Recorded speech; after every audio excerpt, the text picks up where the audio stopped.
Welcome to another episode of 360 Sports. I'm your host, George Keene. We got Oscar joining us, Fernando, and Luke. I say we get the show on the road. Where else can we start except with the Champions League quarterfinals coming up tomorrow? It starts. We got 4 really intriguing matchups. I know my personal favorite, but Oscar, what is your favorite matchup and what are you looking forward to seeing? I'll say my favorite matchup is Bayern Munich versus Inter Milan. I think it's the most even matchup of the 4. Yep. I think the other 3, they have pretty clear winners if you were to predict them. Yep. And they're both top of their respective leagues. They've both made deep runs in the Champions League the last 2 seasons. Obviously, Inter went to the final 2 seasons ago, and Bayern was in the semi last year. So I think just there's star power on both sides, and I think they're both looking to get over the hump, make another deep run, and I'm excited for it. For me, it's Arsenal, Real Madrid. Like, you look at both teams, there's a lot of firepower on both sides. I mean, Arsenal finally got Saka back. Real Madrid is Real Madrid for some reason. Both teams are coming off disappointing losses last week, so they're going to be extremely motivated tomorrow. So, I mean, to be honest, like, this has a potential of a final. For sure. What do you got, Luke? So I also have the Madrid-Arsenal game, and I think this will be the best game of the week, strictly because that Arsenal has the best low block I've seen this year in Europe, where Madrid has the best attacking talent we've seen all year in Europe. So if you combine those two, I think you'll get some fireworks going. Saka just coming back will be good for Arsenal. You know, they'll be able to have an attacking outlet, as well as now I froze, but but no, I think it'll be a good game. Yeah, for sure. I mean, I'm also looking forward to the Real Madrid matchup with Arsenal. I think this is a matter of 2 teams who, let's be honest, they got there in different ways. Real Madrid barely snuck by Atletico, took a penalty shootout, and then Arsenal has absolutely destroyed who they've played. They completely manhandled PSV. So I think Real Madrid's going to have to play their best soccer, which they did not do against Atletico.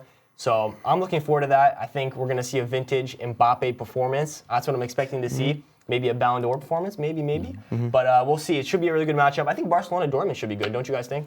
No. Barcelona's going to dominate I think that Barcelona. match. Come on. Dortmund, I will say, Dortmund is for some reason really good in the Champions League, but this year they've just been struggling so much, and they've gotten a lucky draw with Sporting, and then also they got Lille. So they're very, very fortunate they got to the quarterfinals, but their luck's going to end. Yeah. I mean, I think Barcelona's obviously playing really good soccer, probably maybe the best team in the world right now, but I think, like you said, when Dortmund has like this Champions League experience, I think you can't count them out. So I'm interested to see how Dortmund comes out. Can they give Barcelona a fight? But moving on, we got the UEFA Nations League this summer. Quarterfinals just closed out not too long ago.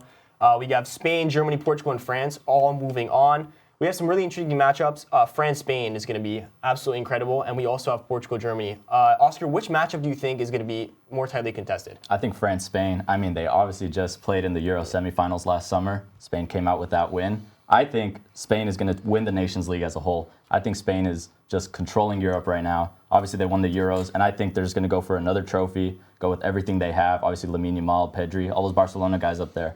Yep. I think Spain is just the best, second to Argentina, the best national team in the world right now. And as they ramp up to the World Cup, they're going to win this competition. All right. I'll be completely honest. I really don't have a favorite to win the Nations League right now because this is going to happen in June, and anything can happen from today to June. Anyone can get hurt. Mbappe can get hurt. Lamine Yamal can get hurt. So, to be honest, like we don't know what could happen. But fully healthy, who do you have? But if nothing happens and we are fully healthy, I do think Spain comes out in the end because they're the European champions. They are young. They have a lot of talent, and they're well coached. They're mentally tough as well. I do think the winner of Spain-France will be the one who wins the cup in the end because I just think those are the 2 best teams left in this cup. And then also, even though Germany and Portugal are really good teams, I just think Spain and France have edge in pedigree and experience. For sure. I think the depth that France has alone makes them the clear favorite. I know that they lost to Spain over the summer in the Euros, but the depth that they have throughout their whole team, that if someone got hurt for France, they still have a quality player as the backup who would arguably start in any other country in the world. So that's why I think that France is going to edge out and end up winning everything this year. Mm-hmm. I think all 4 teams have really good chances. Germany looked really, really good against Italy. Obviously, they fell apart a little bit in the second leg, but they looked really good. They moved on. Portugal is very interesting because they have a lot of potential. And obviously, there's a lot of questions with Cristiano Ronaldo, whether or not he should be playing over a guy like Gonzalo Ramos.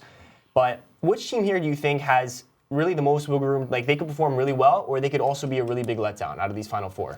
It's got to be Portugal. Portugal. By Definitely far. Portugal. Every single one of their players is either the best player in the world, I feel like, on their day, or the worst. Look at Rafa Leao. He shows up. He's either so good or actually invisible. You watch him in the Serie A, he plays a team like Lecce and looks like he shouldn't even be on the pitch with them. So I just think if they show up on their day, they're phenomenal, but most days they don't, and they're not great. And I'll say this, Germany and Portugal, in my opinion, got through teams that are and Italy and Denmark that are, in my opinion, low-class countries. I don't think Italy's fallen down since they won the Euros in 2021. And Denmark, their golden generation is over. So I just feel like these are two teams that are like going up a little bit down, to be honest. Italy hasn't been to a World Cup since 2014.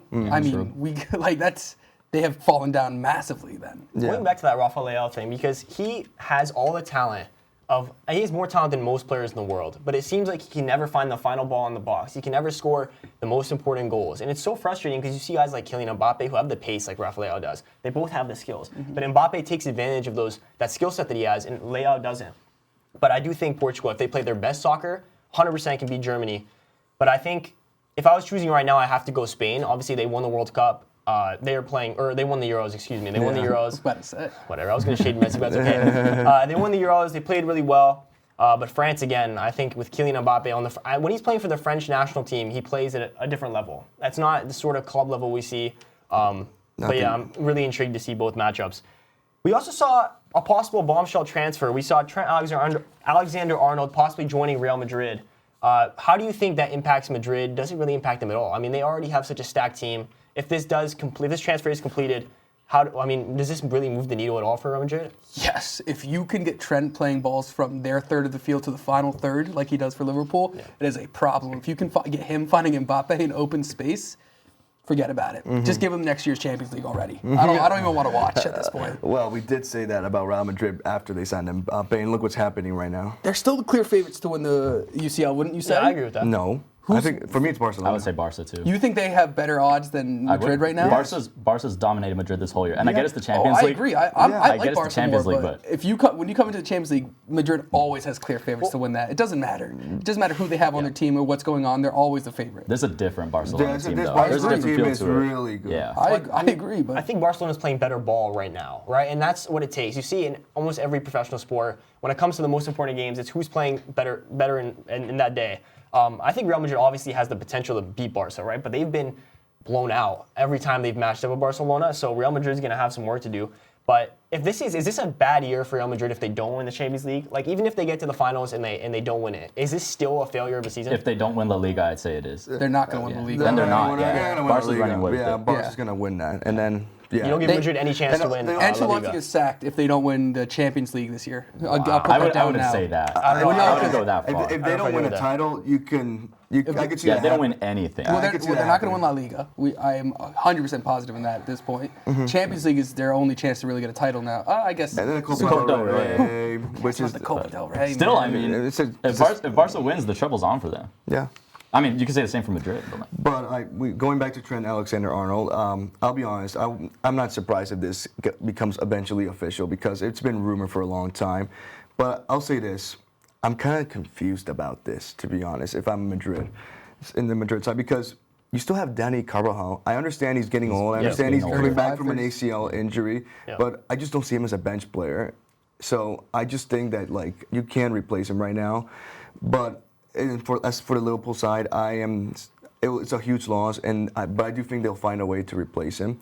And do you think that they move Trent into the midfield, almost as a new Modric kind of area? Because that's where they play. He played a little bit in the Euros over the summer, right? He can play a deep lying kind of number 8, 10 back a little more than that. He's 6. more of a right back. But he can't defend. I mean, have you watched him try and defend? He can't. Like, he's easily the worst defender on that team. I think it's hard for him right now because you want to get him playing good soccer. And if you're changing his position before he even gets back to playing like the Trent Alexander-Arnold we know he can be, I think that's going to cause problems. I think you have to put him in his natural position and hope that he finds his rhythm, his form, and then maybe you can kind of, if you want to explore putting him in other spots. Would you guys agree with that? Yeah. One thing I'll say is keep an eye out on Jeremy Frimpong from Bayer Leverkusen. He has a low release clause. If I'm Liverpool, I'm putting my money to get this guy. You think he's worth at least 50? I thought it was 50 million euros. I saw 40 million. Yeah. But do you think that they're going to be the only team who are willing to pay that much for him? I gonna be a couple teams I don't that think will. so, but if I'm Liverpool, I'm triggering that. I'm triggering. Exactly. Connor Bradley, their backup they have already, is in the academy. They brought him. He's a scouser. Like, he's been with them his whole life.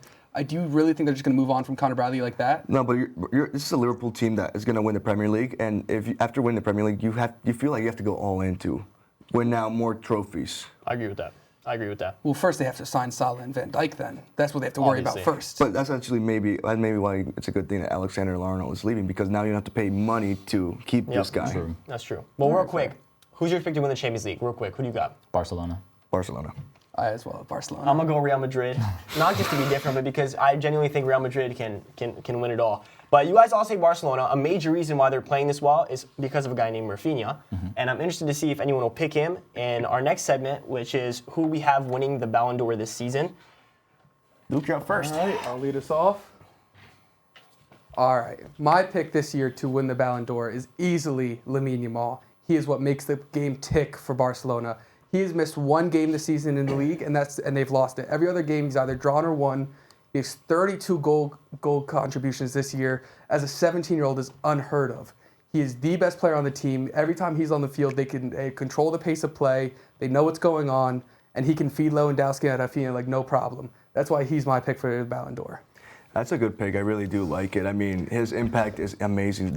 I remember this kid when he was 15 years old 2 years ago, and he set foot on that pitch for the Camp Nou, and I just knew that kid was special from the beginning. He controls the entire pace of play for this Barcelona team. I mean, everything moves through him. He gets the ball up and down the pitch. It's unbelievable to watch. What's incredible about Lamine Yamal, I think he's still 17. Is that what he is? Yes, he turned 17 the day before they beat England in the Euros. Yeah. So what's incredible about this is you're talking about guys like Ronaldo who scored 900+ goals. Lamine Yamal, starting this young in his career, has a chance to break a ton of records if he stays healthy, obviously. But playing at this level, he already has a Euros under his belt. They're going to be one of the favorites in the World Cup. And if he doesn't win the Ballon d'Or this year, he's going to win it at some point. Yeah, definitely. So I think he's on pace to have one of the greatest careers in soccer history. Yeah, even better. I could see him having a better career than Ronaldo and even Messi. 100%. 100%. Let's relax a little consider bit, boys. his age. I mean, he's 17 years old, right? Messi and Ronaldo didn't even start this young. And he already has a Euros in his teens, which is unheard of. And he was, let's be honest, probably the reason why they won. So I think Lamine Yamal is. I think he just needs to rest a little more. He's already played 3,400 minutes this year alone. Yeah. And we're not done with the season. I think they need to realize that he's still young. They have to rest him a little bit more, and then he'll be able to go. Yeah. That's fair. Fernando, who do you have? Oh, sorry, Oscar, you're up next. My fault. All right. My pick for the Ballon d'Or winner is Harry Kane. Some people might not agree with Harry Kane, but he's led Bayern Munich this season. He is the heart and soul of that team. He has 34 goals and 12 assists in all competitions. He has Bayern top of the Bundesliga, has them in the Champions League quarterfinals. Bayern just thrashed Leverkusen on aggregate 5-0 in the Champions League round of 16. He scored 3 of their goals. He extended his lead at England's all-time top leading goal scorer list by 18, 2 goals in the recent World Cup qualification window. And I think he's the most well-rounded striker in football right now. And I don't know, if he can bring home some hardware, if he can maybe win the Bundesliga and the Champions League. I'd say the Champions League is a little far-fetched for Bayern right now. But the Bundesliga is definitely in play. They're up 6 points with 6 games left. If he can win some trophies, I think he has as good of a shot as anyone to bring home the Ballon d'Or too. I'll say this is a sneaky sleeper for the Ballon d'Or. I mean, Harry Kane has been playing out of his mind since Benson Company came to the team. I mean, he's been playing out of his mind, but let's be honest, his chances of winning this award, I'd say, are pretty close to 0. It's like that year where there was Ronaldo and Messi and Frank Ribery, and he's still salty this day he didn't win it. But again, if he gets into that top 3, he's not. There's just too many other players who are playing at a high level for him to win this award. He had better stats at this point last season than he does now, right? And the last season would have been his year to win it. He had 60 goals, I want to say, in the year. I can't imagine there was a way they give it to him. There's too many good players. In a down year, and he's playing incredible, maybe. I mean, I also don't like Harry Kane very much. What if Bayern wins the Champions League? See, now you have, if they win the Champions League, win Bundesliga, are they still in the DFB pokals? No. Okay. So if they can win the double like that, all right, that's then how we you can start talking. But that's how you get in the conversation, right? You get a trophy like the Champions League with a team that you don't think is supposed to win it, right? If they can do that, then he gets the conversation. But I still think he's going to end up falling short. But we'll find out. Fernando, who do you have winning the Ballon d'Or? Well, Luke, my guy is on Barcelona. I did not choose Lamine Yamal. I actually went the other route. I chose Rafinha. Okay. I want to talk about how awesome this guy has been. During the summer, he was linked to leave Barcelona because Barcelona wanted to replace him with Nico Williams. It didn't end up happening, but this guy came back to the team with a vengeance. I mean, he has made impact for this team from the beginning of the season. He's either assisting or goals. He's the top goal scorer in the Champions League right now. He has about 47 goals and assists combined in 44 games in all competitions. Barcelona already won the Supercopa. They're going to probably win La Liga. They might win the Champions League, and they might win the Copa del Rey. If they end up winning all those trophies, Rafinha is going to win the Ballon d'Or. I think if I was going to choose a favorite, or at least co-favorite, he's definitely going to be up there. I agree with you there. He's been incredible. That's bet my money on it. It's going to be Rafinha, especially if Barca wins all those trophies. Because he'd be the best player on the best team in the world. Well, I don't think Barcelona was going to get this version of Rafinha before the season started. Yeah, I didn't. I mentioned it before. Like, he was so close to leaving because Barcelona wanted to replace him with Nico Williams, and I mean, it's bad. I completely understand Barcelona for doing that because he wasn't performing before this year, and I thought Nico Williams in the Euros was amazing, and it was very valid for Barcelona to go all in to get this guy, but it didn't happen because they're cash poor. And at the end of the day, it paid off dividends not to go get him because he's been amazing. Who's Barcelona's most important player to win La Liga and Champions League? Is it Rafinha or is it Lamine Yamal? I mean, for me, it's Lamine Yamal, and that's why I picked him for my Ballon d'Or favorite. I mean, they haven't lost when he's on the field. Yeah. He hasn't lost a game this season for club or country, Lamine Yamal. And when you watch a game, he's what makes that team tick, in my personal opinion. I'd say Lamine Yamal too. I would say Lamine Yamal, just because he just make impact for that Barcelona team incredibly. He makes things look so simple. And if you've seen Lamine Yamal off the field for Barcelona, and things are downhill for Barcelona. But with Rafinha off the field, they still make impact. I mean, I think Yamal is the heart of this team, and he will be for a long time. But I think without Rafinha's play this season, they're not even. I mean, they probably are sniffing winning La Liga, but they're probably not where they are. So he's had an incredible year. Yeah. But if you know me, you know who I was picking, and it's the greatest player in the world right now, and his name is Kylian Mbappe. Mbappe has been incredible this season. He's been incredible every season. He just simply does things that a lot of players can't do. We talked about Leao. There's a whole bunch of players in the world with his skill set and his ability, but he takes advantage of what he has. And we saw it when he scored the hat-trick against Manchester City back in February. He welcomed himself nicely to Real Madrid, even though he got off to a slow start. But he is the key for this team. If he plays at a really high level and wins Champions League, if they can pull off a comeback in La Liga and win that, then I think it's going to be his, and he's going to get his first Ballon d'Or. I will say that Mbappe has gotten better as the year goes on with Real Madrid. Mm-hmm. But you watch that Atletico Madrid round of 16, 2 legs. Where was Mbappe? I didn't see him in the field. He didn't make any impact. Yeah. And at the end of the day, they got lucky to go through that round because of a penalty shootout. I mean, Atletico Madrid's a good team. Like, I don't want to take anything away from them, right? I mean, that's part of the reason why Real Madrid, obviously they had plenty of chances. They should have scored. But again, like, you're not going to score every game. And when you go to a team like Real Madrid, right, his idol is Cristiano Ronaldo. You're playing there. This is one of the most iconic clubs in the world.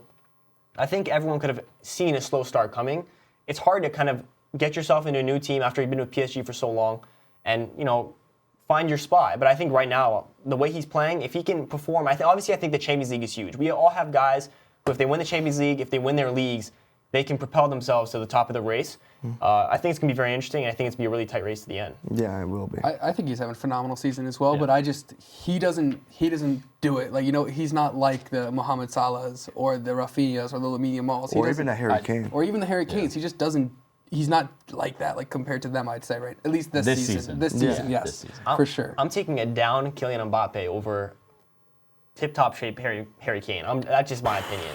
I mean, you're underestimating Harry Kane. Yeah. See, that's too much hate on Harry. Look, I understand that Harry Kane played with Tottenham, and you can say all you want about that, but when you go to a team like Bayern, he's lived up to that hype and momentum. I'm just saying, when I play FIFA, Harry Kane's too slow, and I can never be my last defender and score. So Harry Kane, you're frustrating me. FIFA needs to increase his speed. Take him off the show. Maybe I'll be a little bit nicer to Harry Kane. No. But moving on, we have a this or that segment. We're going to be asked a question, and we're going to have two options, and we have to figure out which option is correct. So let's go. Which player had the higher FIFA 17 Ultimate Team rating? So Suarez was still on Barcelona. Where was Ibra? Ibra was at PSG, right? In 17? Wasn't he on LA at Galaxy? No, I don't think so, He not went yet. to Galaxy in 2018. Okay. PSG then. Oh wait, no, Man U. He was on. He Man was U. on Man U. Wait, did he leave LAFC to go to Man U, or was he? No. No, he left around. Man U and went to the Galaxy. Got it. Okay. Yeah. So and because I feel like It's still got to be I feel like it's Suarez. Suarez. it has to Yeah. be Suarez. It has He to was be. still in his prime days with Yeah. Yeah, Barcelona. 17. Yeah. We're going to go Suarez. Let's find out. Yeah. No, okay. Nailed it. That makes sense. I feel like that was a Yeah. little bit more obvious. I'm like, we could have been fooled, but no, Yeah. we're good. What do we have next? Which player has scored more goals all time in the Premier League? It's Kane. Ooh, I think Kane's it is. I think it is Kane. I think Kane's it is second in the Kane. Prem. I love Wayne Rooney, but I think I it just is saw Harry Wayne Kane. Rooney TikTok edit today. It was fire. Yeah. Kane's second in the Prem. He's though. one of the I know, goats of the Premier almost League, 100% so- positive. This is where we talk about how good Harry Kane is. Like Second top all scorer to all be time. the top, Prem. to be the all-time to score more goals. Well, let's just make sure we're right first. I mean, Let's I will say, let's get our answer. with his lack of pace, to be able to score as many goals as he have, I respect that. Yeah. So. Well, that's because he's like almost 38 now. Like No. Yeah, 34. Well, no, 34. He's only 34. But even when he think was he's younger, I 34. feel like he Oh, didn't have much wow. pace. But all right, we'll go Harry Kane. Let's see. Okay. Yeah. All right, two he's, for two. He's second. I knew that almost for sure. Cooking. We're cooking. Yeah. We're cooking. All right, let's see if we can go 3 for 3. Which player has won more La Liga titles? I think it's Umtiti. I don't recall Isco it's winning that. Umtiti. I don't recall Isco winning Well, that many. Madrid's not exactly a La Liga title merchant, unlike where Umtiti, who played for Barcelona, they Yeah. won a Yeah, couple Barca titles. won a lot. In the Yeah. I think it is mid Umtiti. to late. Yeah. I think it's 2010s. Umtiti. Yeah, I agree. because Barcelona would win the Ligas, but Real Madrid will end up winning the bigger cup, which is the Champions League. Sadly. Yeah. I wouldn't say sadly. I love Madrid, but yeah, we'll go Umtiti. Bro. Glaze. Okay. All right. Oh man, there goes our perfect score.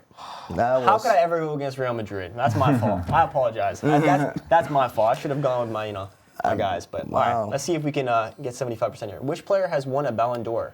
Kaká. Kaká won the Ballon d'Or. Henry's never Yeah. won one. He's Yeah. the only one who won it in the prime years of Messi and Ronaldo, Yeah. if I recall. Which is no, in he won it before the. He won Premiers. early He won it his year on 2000s. AC Milan. Milan. Yeah, it was Yeah. like 06, 07. 04, 05. 07? Something Yeah, like I that. wanna It say was it's like around the that. starting years of where like Yeah. they were really Yeah. starting to come Yeah, up. but- Kaká though. Yeah, It was sure. Kaká, yeah. yeah. Bang. Yep. Remember when he played in Orlando? And the Real Madrid Yeah. goat. Remember when he played in Orlando? Yeah. Dude, Kaká's just a magician, Another Madrid bro. goat. Yeah, Another he was Madrid really goat. Well, good. except he didn't play very well for Madrid. Well, listen, I don't care. When you get a good player, he becomes a Madrid goat. That's how that works. Sure. But moving on, we have a segment called Without the Goats. We have the 2026 World Cup coming up soon. Messi and Ronaldo, we just don't know for sure whether or not they're going to be there. Ronaldo's going to be 41 or 42 by the time the World Cup starts. He's still playing really good soccer, I just want to say. Messi, obviously, is still playing really well in the MLS. Both players are not in the top leagues in the world. Let's just get that out of the way. But I want to ask, because this has been a debate that a lot of people have been having, which team can advance further? Argentina without Messi or Portugal without Ronaldo? Oscar, we'll start with you. Argentina, easily. To me, it's not a debate. I agree. Argentina, even without Messi, Julian Alvarez, Alexis McAllister, that's just like two guys off the Lautaro top of my Martinez, head. bro. Yeah, Lautaro, dude. Argentina won the World Cup. Obviously, Messi played a huge role. But sure. I forgot where Portugal got into the World Cup. They got knocked out by Morocco. Before we move on, can we just say, Fernando Santos, if you're watching, what were you doing? You broke my heart benching Ronaldo. I mean, seriously, like, you robbed the world. But Well, he got anyways. benched against Yeah, Switzerland. I mean, if you think about it, whenever Messi's in the Argentina squad, he doesn't get subbed out too much. But like Ronaldo, I mean, Argentina just beat Brazil 4-1. Exactly. Without Messi. Messi. Without Like, Messi, that's yeah. all you got to say, really. They're Like, I stacked. know Brazil's not exactly at where they've Like, been the last yeah. couple years, but to sit down and say they don't have phenomenal amounts of talent is undeniable. Like, Yeah. they have great talent on that team. You agree with that, Fernando? First of all, I'll say this. Fernando Santos did the right thing that day. He's right. Because how are you going to bench Gramos, who was coming off a hat-trick in the Yeah. round 16 World Come on. Cup game, over Ronaldo, who was just playing god-awful in that World Cup. And his only goal came from a penalty kick. Okay, so have we not watched in the last World Cup and the Euros players like Mbappe, other players, Keene, like the top players in the world not perform for their countries? Harry Kane performed in the Euros. Yeah, of course. It's just because he got subbed out in the final. He was that you're okay. saying He that. was okay, but they're not playing like top level that we expect them to play. But when Ronaldo doesn't play well, I feel like it's a different lens. That's all I'm saying. I mean, there's a difference between how Ronaldo's been playing compared to what Harry Kane has been Oh no, playing. 100%. Harry Kane's younger. I mean, you're expecting Harry Kane to play better, but I was saying it's definitely Argentina. I mean, Oscar mentioned it, like Julian Alvarez, Lautaro Martinez, Emiliano Martinez. There's so much talent on that field without Messi. You can even say Messi wasn't at his best in the Copa America, and yet they still won. He got hurt in the final. He got hurt in the final, and they still won. Yeah. And now, I will say though, as we were talking about Portugal earlier, is if they show up, they have talent on the team. 100%. Rafael, I mean, they have Bruno Fernandes, who Madrid wants. Madrid is willing to pay 90 million for. I don't think that's going to happen. He's not going to leave Man U, but I can't even talk about Leao anymore, and that's part of the problem, right? Because if Portugal had a Rafael who's playing let's be honest, the way he should be playing, then it's a different conversation. But their attack without Ronaldo is a problem, right? They have Neto, he's good. Gonzalo Ramos, again, you want to talk about him scoring a hat-trick, fantastic. Other players have had their moments. But on a game-to-game basis, I don't think you can say Gonzalo Ramos should start over Cristiano Ronaldo. At this point in their careers, yes, I think they definitely can. But Ramos doesn't perform on his team right now. Is he still on PSG? Yeah. Yes. He doesn't even start some of their games. doesn't start. Yeah, but So- Ronaldo realistically is a phenomenal super sub that you can have nowadays. Yeah. He should be coming in the last 25 minutes of a game to make a difference, to make a change. I'll say this: if I'm Portugal, you have to be done with Ronaldo. His days are over. Before the 2026 World Cup? Yes. I think That He's would a totally liability. kill them. Yeah, he is a liability for that team.